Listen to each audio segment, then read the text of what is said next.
धुळे विधानसभा मतदारसंघाचे समाजवादी पार्टीचे अधिकृत उमेदवार इर्शाद जहागीरदार यांच्या प्रचारार्थ मौलवीगंज येथे प्रचार सभेचे आयोजन करण्यात आलं होतं। ही प्रचार सभा उत्तर प्रदेश समाजवादी पार्टीचे खासदार हजरत मौलाना मोहिबुल्ला नदवी यांनी गाजवली असून धुळे शहराचा विकासाचा विजन असलेल्या तरुण तडफदार उमेदवाराला विधानसभेत पाठवा असं आवाहन त्यांनी उपस्थित जनतेला केलं आहे।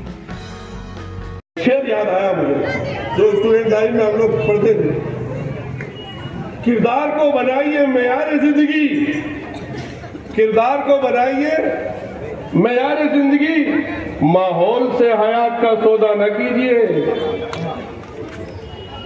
क्या साहब, जिधर की हवा चल रही है उधर को चलने लगे, नहीं, हक पर, सच्चाई पर, चाहे जितनी परेशानी आ जाए, लेकिन सच्चे लोग सच्चाई का रास्ता कभी नहीं बदलते। इसलिए सच्चाई पर चलते हुए समाजवादी पार्टी, जो इस वक्त सारे हिंदुस्तान की तीसरे नंबर की सबसे बड़ी पार्टी है और मरकज में जिस पार्टी की हुकूमत है, जो बैसाखियों पर चल रही है, पता नहीं कब कौन सी बैसाखी गिर जाए और टूट जाए, और इंशाअल्लाह अल्लाह चाहेगा तो अल्लाह सबको मौका देता है। जो पॉजिटिव सोच रखते हैं उनको अल्लाह जल्दी देते हैं। सब्र तो उनको करना पड़ता है, लेकिन सब्र का फल मीठा होता है। तो फिर आप समझिए कि सबसे बेहतर सेकुलरिज्म की आवाज मुलायम सिंह के सबूत अखिलेश यादव जी हैं, जो डिप्टी प्राइम मिनिस्टर तो कम से कम बने, और वो हैंडलूम के लिए उत्तर प्रदेश में फ्री हैंडलूम 65 रुपए एक लूम के लिए उन्होंने तय किए, और उनके लिए बहुत सी स्कीमें वगैरह। जब वहां आपकी आवाज होगी उस वक्त तो वो लार्जेस्ट सेकंड मेजोरिटी में होंगे रूलिंग पार्टी में। तो इरशाद भाई को कुछ कहने की जरूरत नहीं, ये लिख के भेजेंगे। और बम्बई में जो मजबूत आपकी नुमाइंदगी कर रहे होंगे वो आसिम आजमी साहब, जो अपने आप में बहादुरी की शराफत की एक मिसाल है। इंशाअल्लाह वो मजबूत होंगे और सेकुलरिज्म की, भारत की तरक्की की, दुनिया की तरक्की की, महाराष्ट्र की तरक्की की जो एक चैन बनेगी यहां से लेकर दिल्ली तक, उस चैन को कोई तोड़ नहीं सकेगा इंशाअल्लाह। और उस चैन में हिंदू, मुस्लिम, सिख, ईसाई उस तस्वीर में, उस चैन में सब जुड़े होंगे। इसलिए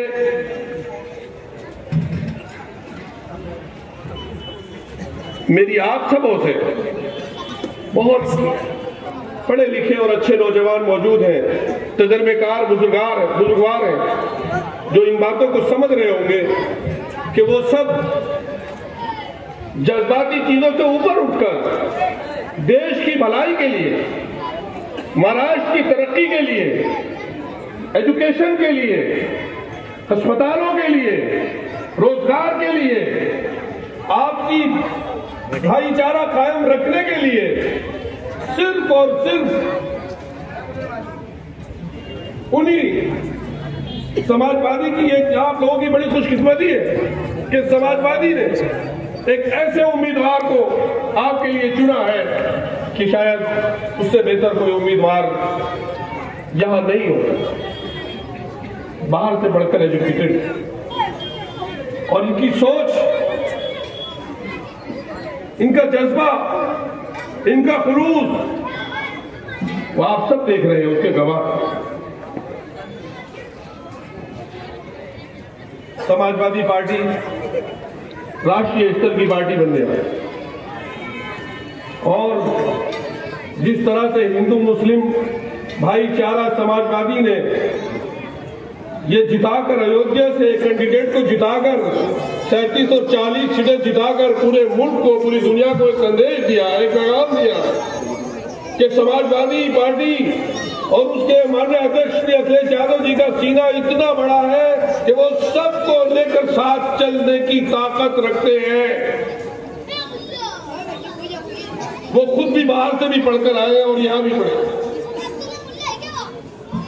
वो नफरत की सियासत पर यकीन नहीं रखते, जिनके अंदर हुनर होते हैं, जिनके अंदर कुछ करने का जज्बा और ताकत होती है, उन्हें अपने किरदार पर भरोसा होता है, इरशाद भाई जागीर की तरह।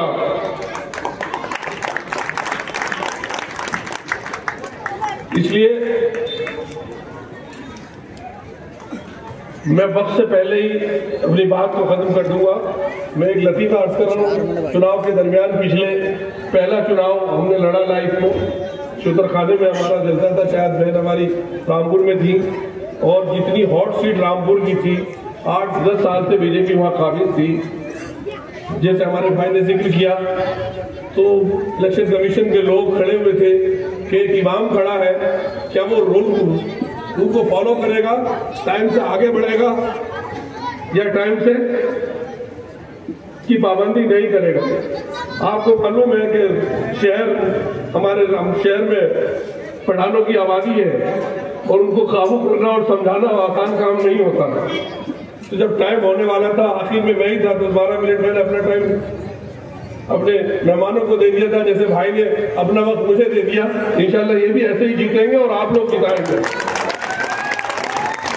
और अल्लाह रब्बुल इज्जत का करम इनके शामिल हाल रहेगा। जो लोग सच्ची सोच रखते हैं, खिदमत का जज्बा रखते हैं, अल्लाह की मदद उनके हक में आती है और हिंदू मुसलमान सब उनको अपना लीडर मान लेते हैं।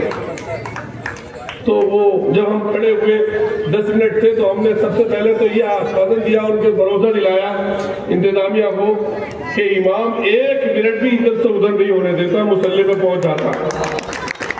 तो आप बिल्कुल मुतमईन रहिए, 10 बजने से 1 मिनट पहले 9:59 पर बात खत्म हो जाएगी। अल्हम्दुलिल्लाह हमने उसूलों का ख्याल रखा, रूल रेगुलेशन का ख्याल रखा और 9 मिनट में अपनी बात पूरी कर दी। उसके बाद पूरे इलेक्शन कमीशन ने हमारी तरफ देखा नहीं, बोले इमाम साहब से ज्यादा पाबंदी कोई नहीं करती।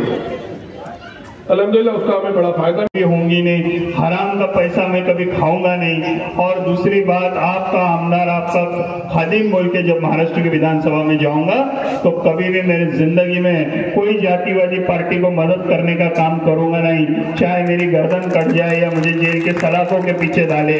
जैसा वसीम भाई ने बोले कि कुछ लोगों ने पैसे लेके मुख्यमंत्री से बीजेपी को वोट देने का काम करे, और वही वोट के वजह से जो 2 खासदार बढ़ गए बीजेपी के, की तकलीफ मौलाना साहब को वक्फ बोर्ड का बिल बचाने में हो रही है। तो इसका जो वक्फ बोर्ड के ऊपर आ चाहिए, इसके लिए कई तो शहर धुलिया में से हमने जिनको चुन के दिए वो भी उसके लिए जिम्मेदार है।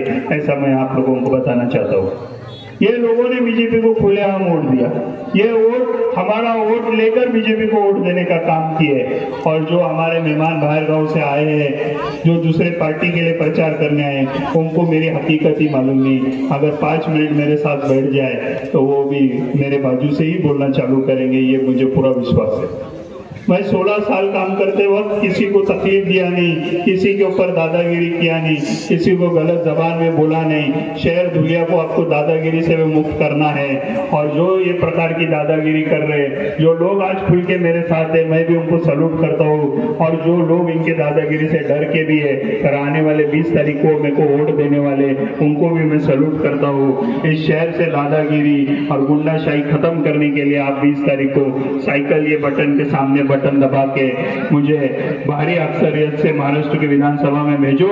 मैं आज हजरत मौलाना सज्जाद उमानी साहब का भी शुक्रगुजार है कि महाराष्ट्र में उन्होंने एक सेक्युलर पहचान देते हुए 170 मराठा और ओबीसी उम्मीदवारों को सपोर्ट किया, 50 से ज्यादा SC ST कैटेगरी के उम्मीदवारों को सपोर्ट किया, 40 उम्मीदवार अदर कम्युनिटीज के और 23 उम्मीदवार मुस्लिम समाज के। उसमें से धुलिया शहर विधानसभा मतदार संघ से हजरत ने मुझे सपोर्ट करने का ऐलान किया, इसीलिए मैं उनका भी शुक्रगुजार हूँ।